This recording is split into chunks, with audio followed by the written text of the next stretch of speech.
What's top of mind in Tennessee? What are they trying to figure out? They are trying to determine, do they go, it's the Jamar Chase versus Penei Sewell debate at number 7. Do they go receiver? Do they go tackle?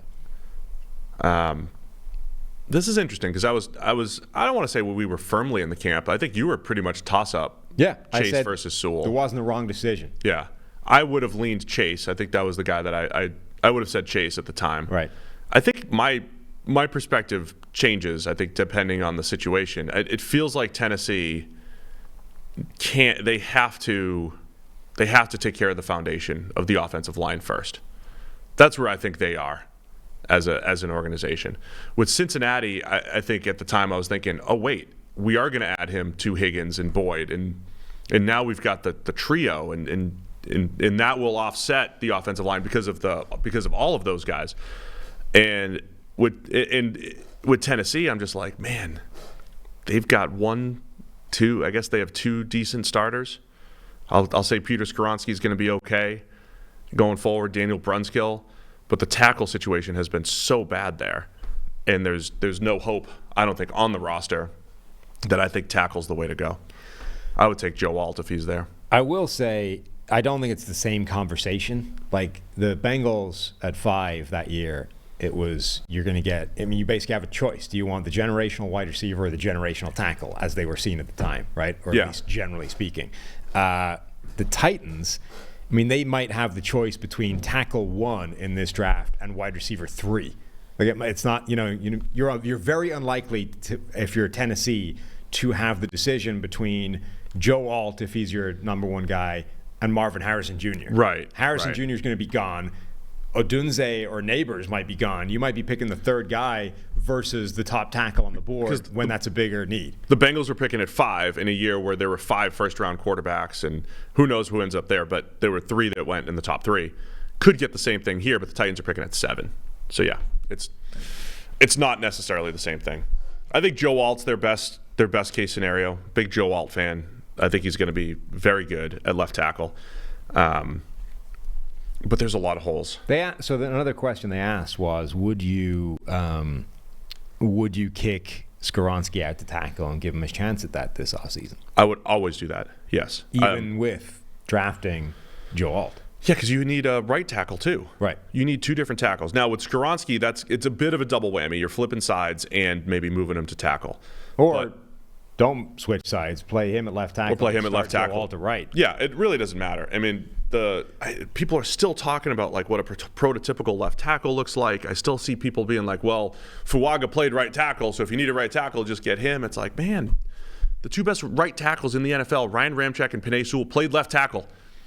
And other than Penei Sewell looking like terrible for 7 games at right tackle, plus the preseason, it's all been great. It's all been fine. Like the transition did not take long.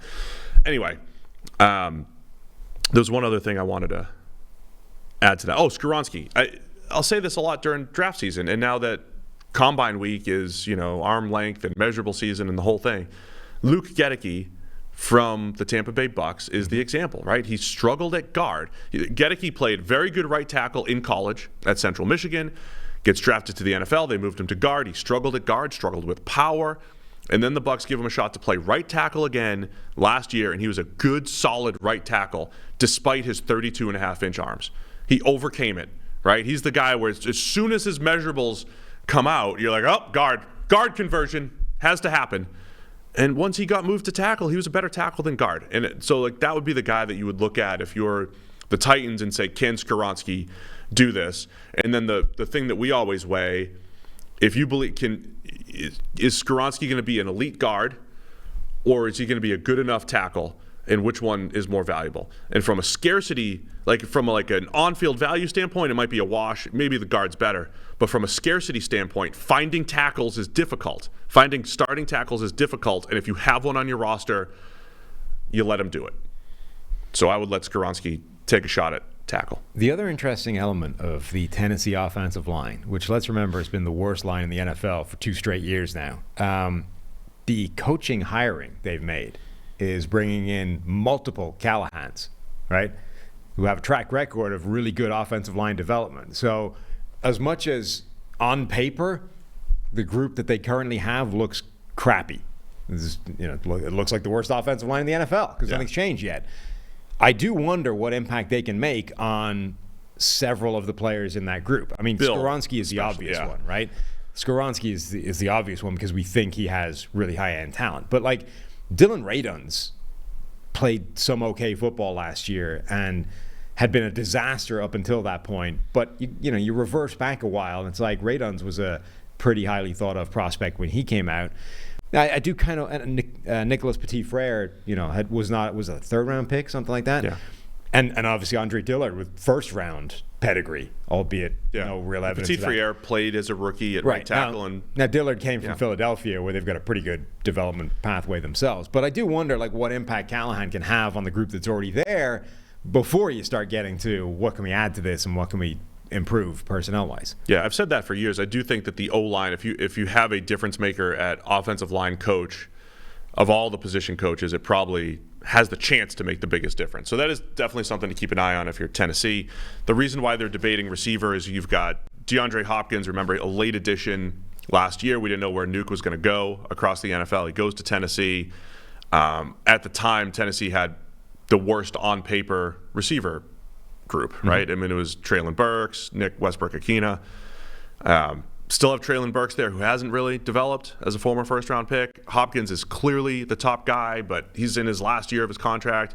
You're a big proponent of, hey, give the young quarterback a guy like Nuke Hopkins. I'll say this, Will Levis probably wasn't as good as perception because his first start, he had 4 touchdowns. Yeah. But if he doesn't have Nuke Hopkins out there last year, what does Will Levis even do? Like, all of his production went to Nuke. That was huge. That's a big confidence builder. It's showing what this young quarterback can do. But, yeah, you have to add even more now to complement Nuke in this year and also have playmakers for the future. Yeah, first game was 4 touchdowns, and then the rest of the way was 4 touchdowns. Yeah. Will Levis, I mean, the thing about Levis is we still really don't have any idea what he is. I mean, I know what the style of play is going to be. Yeah, psychotic. Yes. Like Levis And showed fun. flashes, but it's also, you have to bear in mind how bad that situation was, right? That would, again, keep hammering it in. This was the worst offensive line in the NFL, and it was a non-viable level of offensive line. Like, it made Derrick Henry look mortal because the line is so bad.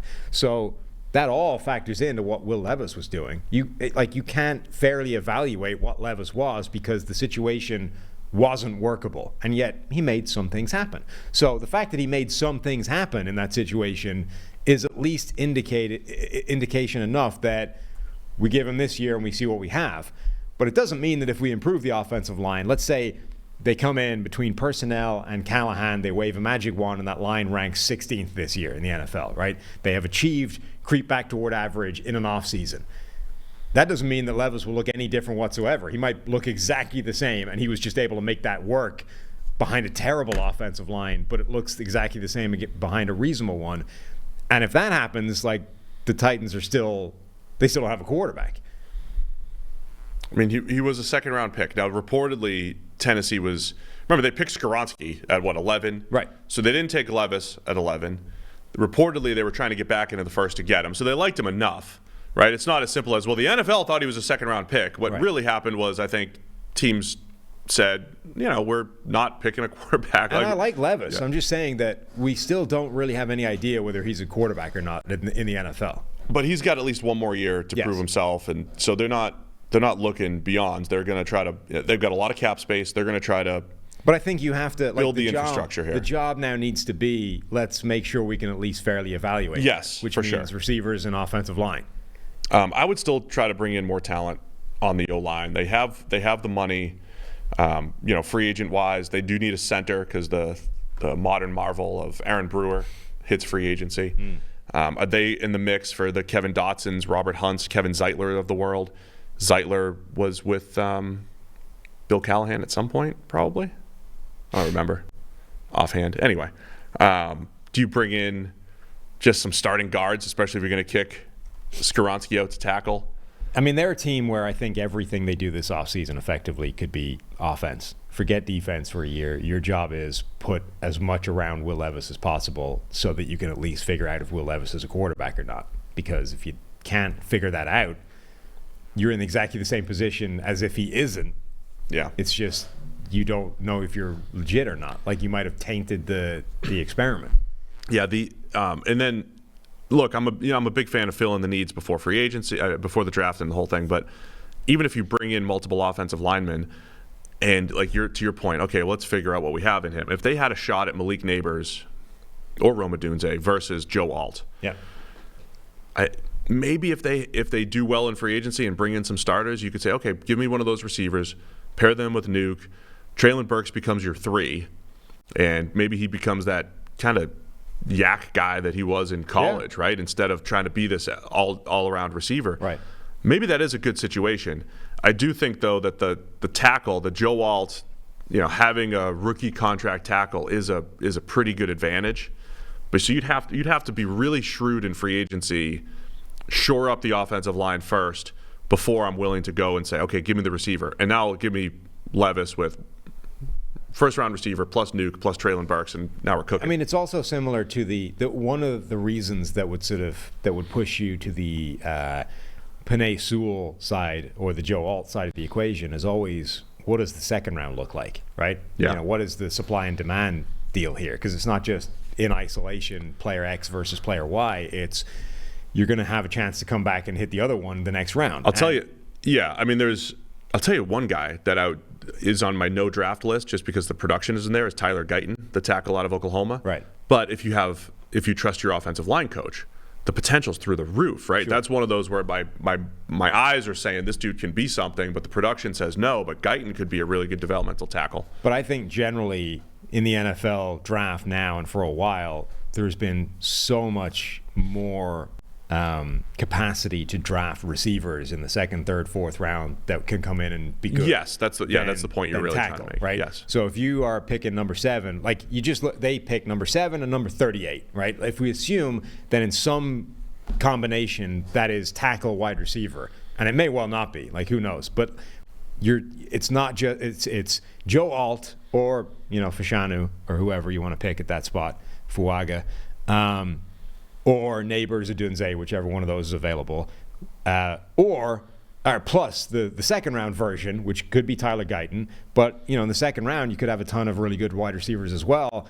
Even they don't pick till the 4th, but the 4th round you might get a decent receiver as well. So there's usually more receivers in the second, third, 4th, right, to choose from. To me, absolutely. I think you're probably going to have the option to pick your favorite offensive tackle off the board at number 7. At which point I'm doing that. I'm seeing who's there at 38 for wide receiver. If I have to wait until pick 107, I'm still okay with that at wide receiver. I would go that route. I'm completely with you. Of all the years, though, there might actually be a decent crop of second round tackles. I think Jordan Morgan from Arizona potentially could be there. I mentioned Guyton. Guyton might end up going top 20 because of how he looks and everything. But Patrick Paul from Houston, there is some intriguing second round tackles there. I disagree with you on giving up on the defense for year one. I mean, I think you spend most of your resources on offense, but the defense has plenty of holes as well. Sure, I just don't care because my only task is making sure that I know what Will Levis is at the end of this year. I think you have to acknowledge, though, I mean, I think there's a couple ways of looking at it. When we complimented Mike Vrabel for years, especially the year that the Titans were the number 1 seed with this no-name defense, like the roster hasn't been great for a few years. And I think where they invested their money, the Bud Duprees and Harold Landrys of the world, all of those things came back to bite, where it's like, where's the depth? Where are the impact players? The idea that I think Vrabel they were keeping it together, and then it started to fall apart. My point is, this is a multi-year. It's another one of those teams. I think it's a multi-year rebuild. Yeah. I would treat the defense the way Nick Caserio seems to treat the roster and just bring in 15 players for $3 million a year. And the defense needs to be overhauled as well. I just don't think that matters if you haven't even figured out what Will Levis is by the end of the year. All right. On the defensive side of the ball, just to highlight it a little bit, Sean Murphy-Bunting and Christian Fulton, the 2 starting corners, and probably the worst starting corner duo in the NFL last year, both hit free agency. I've mentioned Fulton as a nice buy low because he's just coming off a terrible season. Right. Murphy-Bunting, they tried to play him outside after years playing in the slot with the Bucs. Didn't really work. So they've got 2 corners to 2 corner positions to solve. Caleb Farley never really developed as a first-round pick, had all those injury concerns. So the entire secondary needs help as well. Yep. Agreed. So- Except Roger McCreary, who's a good player. Except Roger McCreary. And, Monty Hooker's good too. They need pass rushers. They need a lot of stuff. Yeah. No, I'm in no way trying to argue that the defense is not in a terrible state of disrepair. I just don't care. Tennessee Titans discussed potential fixes.